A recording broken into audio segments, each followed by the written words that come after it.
melihat kembali perjalanan doa-doa retret kami dalam memahami penderitaan Tuhan, juga sekaligus menyiapkan Paskah sebagai satu komunitas yang ingin belajar banyak dari Ibu Teresa dari Kalkuta, memahami dahaga Kristus di dalam doa-doa kami. Semoga lewat malam ini kami juga semakin mendapatkan sharing dan juga pengalaman baru dari teman-teman untuk melanjutkan doa-doa kami. Bunda Maria, dampingilah kami. Kemuliaan kepada Bapa, Putra, dan Roh Kudus, seperti pada permulaan, sekarang, selalu, dan sepanjang sekarang selalu dan sepanjang segala abad. Amin. Baik. Doa-doa kita sudah melewati tentang panggilan, ya. Dan kita akan masuk nanti dalam proses Yesus mengambil keputusan. Nah, 2 hari ini kan kita sebenarnya mendoakan tentang bagaimana aku mau mempunyai visi yang sama dengan Yesus, ya.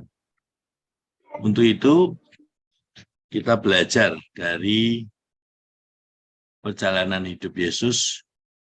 Pertama-tama kita mau menjadi orang yang namanya bebas. Dan bebas itu adalah perjuangan. Jadi kalau kita memahami betul bahwa kebebasan itu dianugerahkan Tuhan, tapi sekaligus kita juga harus memperjuangkan supaya kebebasan itu ke arah Tuhan, ya.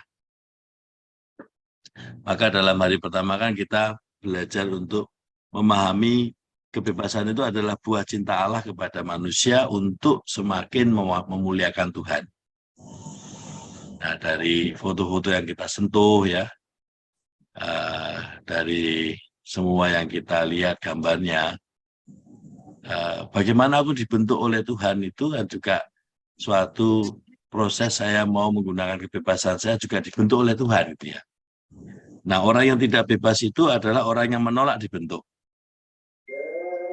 Contohnya, kalau kita lihat peristiwa-peristiwa di foto-foto kita, peristiwa terlukai, peristiwa tidak dihargai, peristiwa tidak diterima, itu kan peristiwa yang terjadi. Tetapi kan bahwa keputusan kita tetap bebas itu kan keputusan setiap orang yang mempunyai kewajiban untuk mengambil keputusan. Apakah aku mau terikat berhenti di sana atau aku mau jalan terus, ya. Maka saya ajak untuk merenungkan My Hero, ya. Sebenarnya dengan merenungkan My Hero itu kita melihat potret kita sendiri. Apakah aku bebas atau tidak dalam potret itu. Ketika peristiwa itu terjadi dan ketika dalam peristiwa itu kemudian aku semakin berkembang, berarti pengalaman itu menjadi hero, ya. Peristiwa itu terjadi yang membuat suatu pengalaman perjumpaan dengan Tuhan, dan di situ aku mau dibentuk oleh Tuhan lewat peristiwa itu. Tapi ketika peristiwa itu berhenti di sana sebagai peristiwa, hanya sebatas sebagai pengalaman manusia, bukan pengalaman akan Allah, maka kita sebenarnya menolak dibentuk oleh Allah. Karena kita masih merasa belum menerima, gitu, ya, bahwa ini adalah Allah, gitu. Tapi masih melihat itu adalah orang yang menyakiti saya, orang yang membuat saya berhenti, orang yang tidak saya terima, atau saya sendiri menjadi marah, dan seterusnya. Nah, pengalaman kasih Allah itu terjadi ketika saya mengalami dibimbing oleh Tuhan lewat pengalaman itu. Maka di sini pengalaman itu menjadi my hero karena di situ saya mengalami kehadiran Tuhan yang menyentuh aku, yang mengasihi aku, yang menuntun aku, yang tidak membiarkan aku sendirian, yang tidak meninggalkan aku berhenti di sana. Tuhan terus mengajak aku untuk berjalan, terus berkembang. Jadi kalau kemarin ada yang bertanya, apakah rencana Tuhan itu membiarkan kita jatuh dalam dosa atau jatuh dalam kesalahan? Itu dua hal yang sifatnya berbeda, ya. Kalau gini, Dalam satu artikel saya pernah membaca begini. Tuhan telah memberi kebebasan kepada setiap manusia, dan dengan itu juga Tuhan mengambil konsekuensinya. Dia tidak mau intervensi pada keputusan manusia. Nah, dalam Gaudium et Spes juga ada itu di sana. Saya juga kutip juga di dalam renungan MMT ya, bahwa kebebasan itu selalu mengarah kepada yang baik. Dan Tuhan memberi kebebasan itu supaya manusia dengan sukarela mencari Sang Pencipta. Dengan bebas mencari Sang Pencipta. Dan itu tidak dipengaruhi oleh hawa nafsu dan lain-lainnya, sungguh memilih dengan bebas. Maka di sini gereja juga memahami bahwa anugerah kebebasan itu adalah sesuatu yang luar biasa. Ketika manusia mampu untuk melihat dan mengalami Allah, maka dia bebas untuk dituntun oleh Allah, meskipun lewat pengalaman sakitnya, pengalaman menderita. Nah, hari pertama kita merenungkan seberapa bebaskah aku dibentuk oleh Tuhan, yang akhirnya aku menemukan pengalaman itu menjadi my hero. Semakin banyak my hero, berarti saya semakin menunjukkan bahwa kebebasanku untuk selalu mencari yang baik dan dibentuk oleh Tuhan.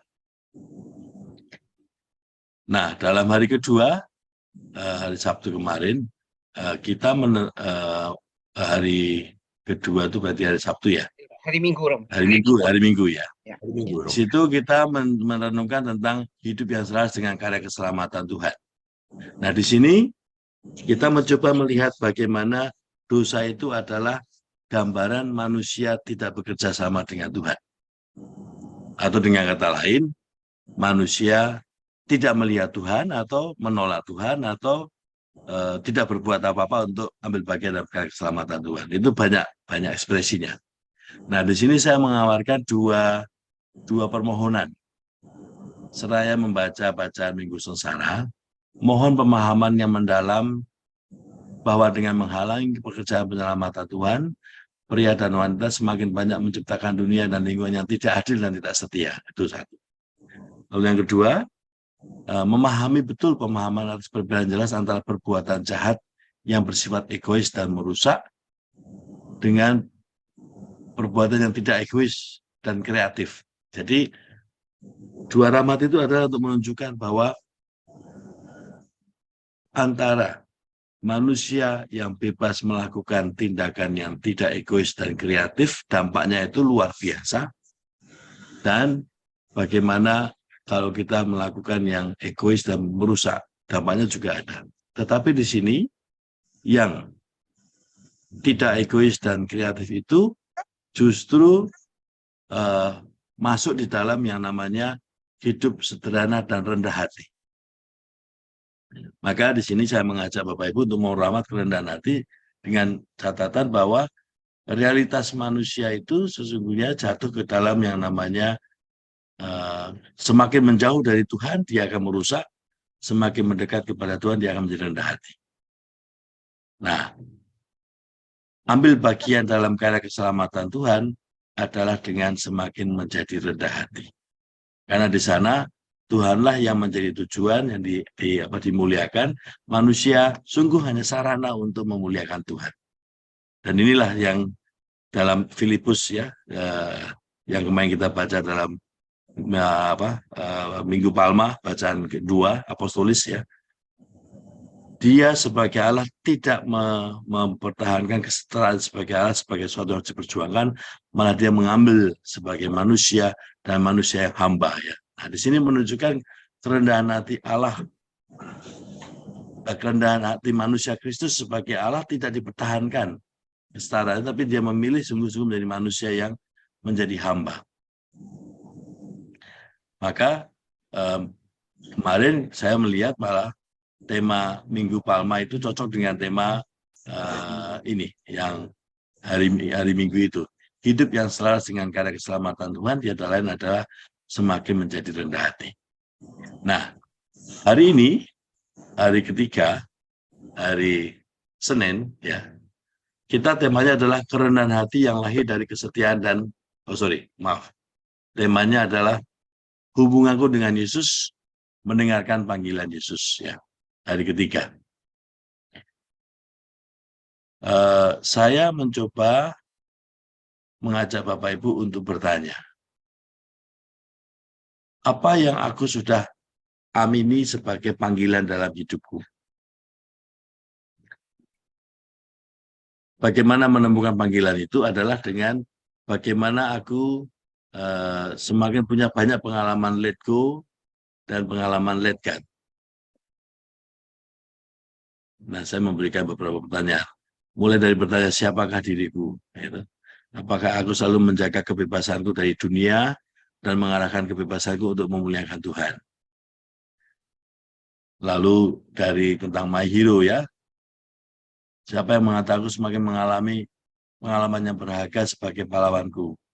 Semakin banyak my hero yang aku temukan, berarti di situ ada yang namanya rangkaian panggilan yang saling berkaitan yang membawa kita kepada suatu pengalaman yang makin dalam. Contohnya Bapak Ibu ya, saya mau mengajak melihat keterlibatan kita di KKIT. Semakin masuk di dalam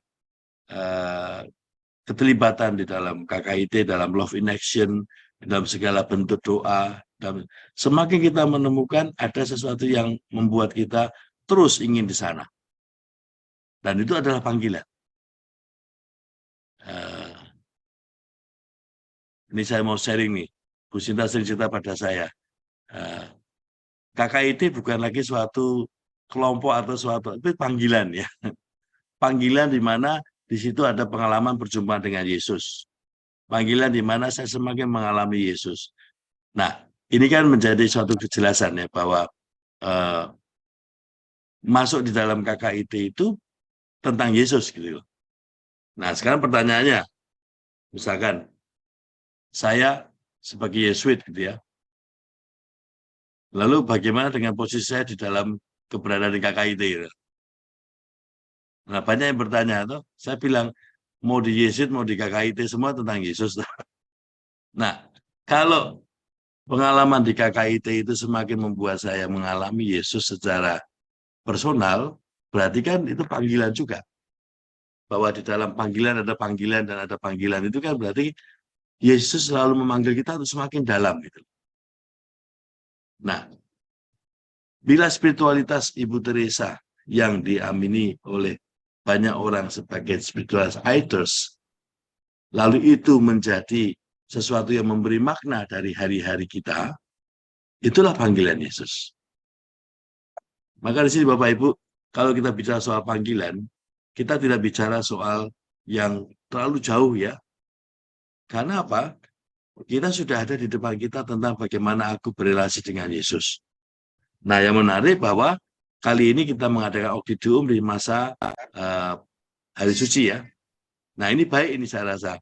Jadi, semua tentang idols, tentang finding God in all things yang punya Ignatius atau Dominika atau Franciscus semuanya Bapak Ibu ya. Itu tidak berhenti kepada Ignatius, kepada Ibu Teresa, kepada Dominikus atau Franciscus, tidak. Semua berujung kepada bagaimana aku mengalami Yesus. Nah, kemarin ya saya kan memberikan renungan di Asisi ya. Dan itu ada orang yang berkenalan pada saya. Romo, saya anggota Ordo ketiga dari Fransiskan. Oh ya. Nah, ada yang bangga ya bahwa saya menjadi Ordo Fransiskan atau menjadi Ordo Dominikan. Nah, sama saja seperti kita juga bangga bahwa mengenal Ibu Teresa ya. Kita semakin mengalami Ibu Teresa secara dekat, kita bangga. Bangga dalam arti apa? Seperti halnya my hero ya. Ketika kita bangga, berarti ada pengalaman berharga di sana. Berarti para santo-santo santa itu menjadi my hero ya. Tetapi kita tidak berhenti kepada my hero sebagai peristiwa atau sebagai pribadi. Karena kita selalu berujung kepada semua menghantar aku kepada Yesus. Nah, inilah Bapak Ibu, saya ingin mengajak Bapak Ibu merenungkan dalam hari ketiga ini ya. Kita melihat kembali semua yang kita alami ini sungguhkah bermuara kepada Yesus. Sungguhkah semua berujung kepada Yesus? Kalau tidak berujung kepada Yesus, maka kita perlu bertanya lagi, Tuhan memanggil saya seperti apa? Maka panggilan Yesus itu bukan tentang bentuknya ya Bapak Ibu, ya kalau menurut hemat saya. Tapi tentang hubunganku dengan Yesus. Mendengarkan panggilannya.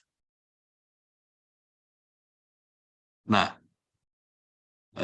dulu waktu saya di Jepang, ada frater ya. Frater yang sebelum masuk novisiat itu sudah aktif di KKIT. Dan dia sering membuat eksibisi di paroki kami di Roko, di Kobe itu.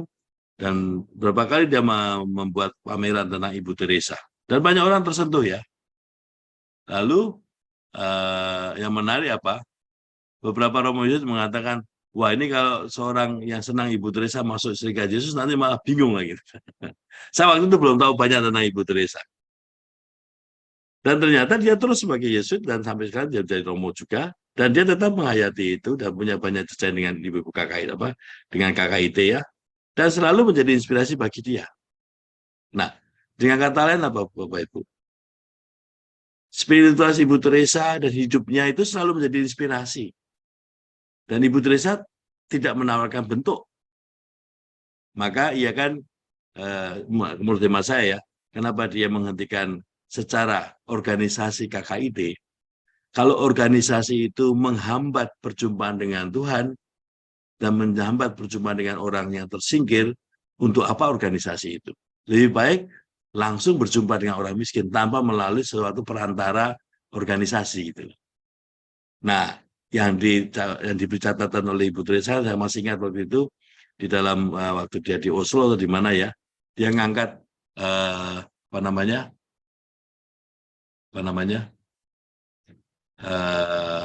botol minum ya. Nah, dalam botol minum itu kan dilihat, nah ini berapa harganya?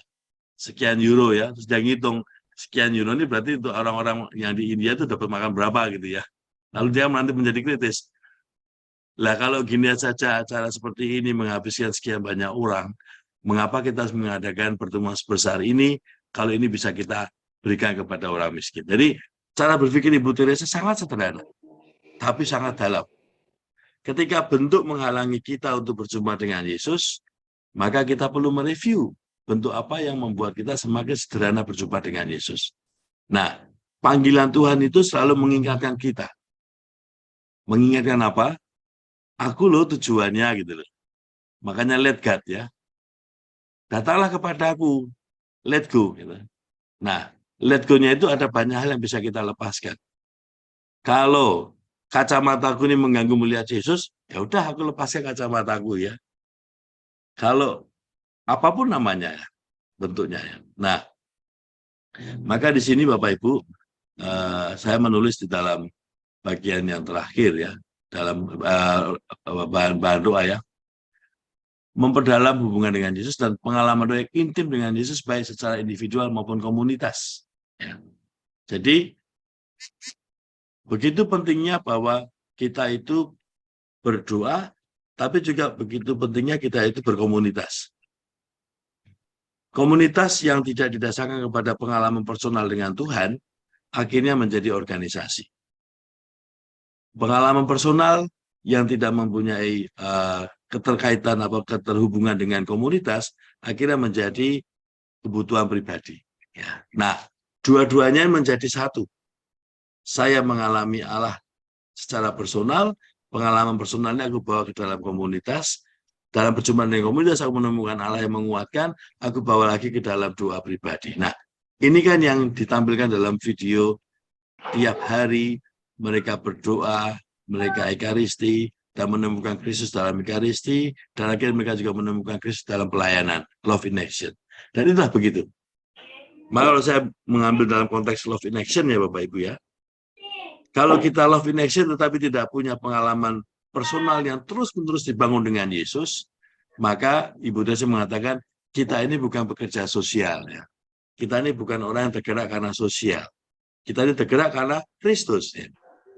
Dan inilah yang selalu diingatkan oleh Ibu Teresa, kita kembali kepada sumbernya.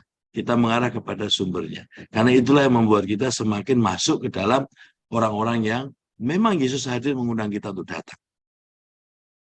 Nah, saya mau mengakhiri supaya nanti Ibu Asteria dalanya masih bisa mengikuti sharing ya. Dalam renungan yang sulit dari MMT yang saya buat hari ini, di sini saya menulis demikian.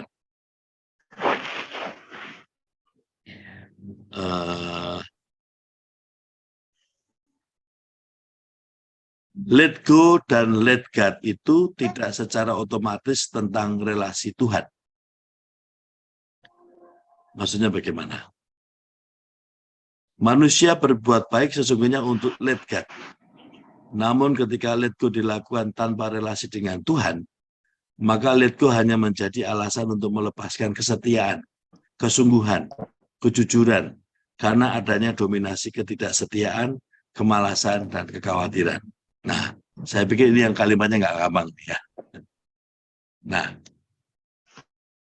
ketika dengan alasan-alasan manusia kita menjadi tidak setia, kita menjadi tidak taat, dan selalu menghindari ya yang namanya ya supaya nggak khawatir ya. Lalu kita mengambil yang namanya hanya tindakan let go supaya saya nggak susah. Ya udahlah, daripada saya susah ngurusi anak saya yang rewel itu saya kasih handphone misalkan ya. Daripada saya susah terus mengurusi bojoku yang rewel, tak kayak dompet, kartu kredit selesai kan. Atau daripada susah ngurusi bapak yang rewel, tak tukoke masakan yang enak dari luar mah, dan ini Pak masakannya enak ya. Nah, kadang-kadang kita tidak setia untuk berhadapan, berkomunikasi, membangun hati itu karena di situ ada yang namanya let go itu dalam arti apa? Ya wis. Nah, ini bukan let go yang dimaksud untuk membangun relasi dengan Tuhan. Kalau kita let go dalam relasi dengan Tuhan, maka let go kita itu semakin setia. Artinya melepaskan yang negatif. Kalau saya takut untuk datang, saya melepaskan ketakutan dan menghadapi. Kalau saya khawatir, saya melepaskan kekhawatiran dan menjumpai.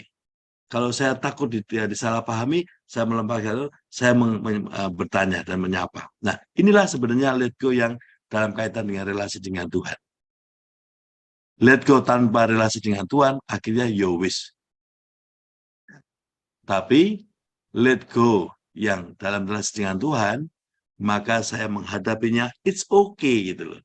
Meskipun saya punya tinggal 20% kemungkinan saya bernafas, ya, tapi it's okay, karena 20% bukannya 0%. Maka saya percaya dalam 20% itu, ada banyak hal yang akan terjadi dalam hidupku, dalam mujizat dengan relasi dengan Tuhan yang memberikan segala macam halnya. Ada banyak relasi-relasi, misalkan dalam relasi suami istri ya, dalam keluarga. Dengan sekian banyak pertengkaran, mungkin hidupnya 80% pertengkaran ya, tinggal 20% gitu ya. Nah, kalau let go tanpa relasi dengan Tuhan, ya wis lah, wis 80% nyerah wae. Tapi kalau dalam relasi dengan Tuhan, sekalipun 20%, 20% itu bukan 0% gitu. Maka beda cara melihatnya. Nah, let go yang sungguh dalam relasi dengan Tuhan akan mengarah kepada let God, yaitu persekutuan dengan Allah yang membuat aku berani untuk memulai terus. Nah, Bapak Ibu, di sini saya menulis let go yang membawa manusia pada false belief, ya, yaitu yang let go tanpa relasi dengan Tuhan adalah yang sama sekali tidak membawa manusia pada kedamaian. Dan kedamaian itu bukan usaha manusia. Kedamaian itu adalah suatu buah dari relasi dengan Tuhan yang membuat aku mau mengalami peristiwa manusia itu untuk semakin masuk dalam misteri relasi dengan Tuhan yang semakin intim dan semakin dalam. Dengan konsekuensinya semuanya aku hadapi. Maka di sini let go sebagai sarana dan tujuannya adalah let God. Dalam contoh renungan hari ini saya mengatakan dalam konteks bacaan Injil ya, memperhatikan orang miskin adalah baik. Tetapi ketika momen terakhir seorang yang kita cinta telah datang di saat itu yang sama, maka let go pada momen perpisahan menjadi sarana untuk membangun kenangan, baik bagi yang akan berpisah karena dalam sakaratul maut maupun bagi semuanya.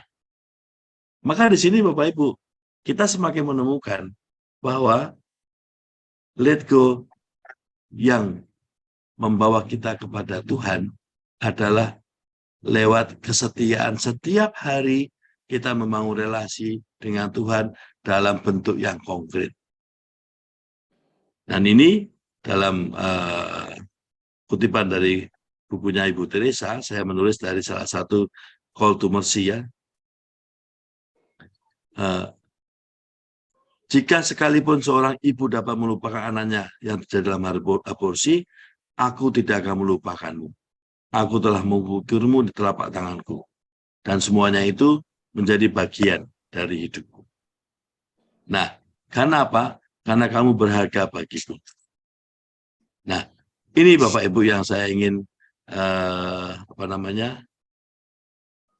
saya ingin sampaikan ya. Jadi kalau kita semakin menemukan bagaimana relasi kita dengan Tuhan itu terus kita rayakan di dalam doa, di dalam ekaristi, dalam renungan pribadi, kita tidak lagi fokus kepada let go,